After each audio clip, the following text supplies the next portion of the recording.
Pero tumigil ba ang droga nun? Para sabihin nyo na tumigil nun, tumuloy pa rin eh.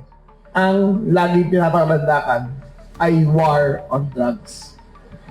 Ayoko po gamitin ng salitang war on drugs kasi ang war on drugs may casualty.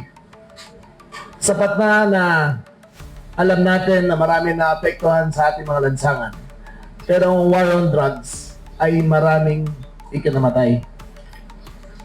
Hindi natin mabilang.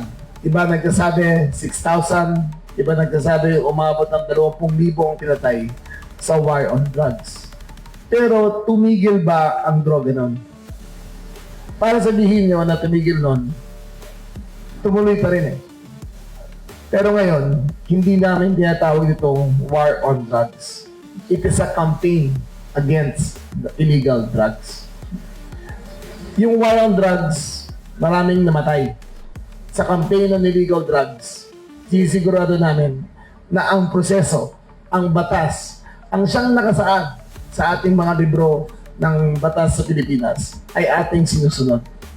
Ito bang nakikita nyo ngayon ay collaboration ng whole of government.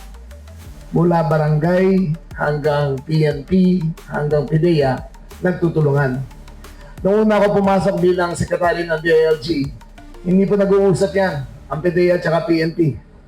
Hindi talaga, nagsisigawan pa nga harap-harapan, nagtuturuan kung sino may kasalanan. Ngayon, nag-iisa na lang kami. Isa nga rin namin, itigil ang local drugs dito.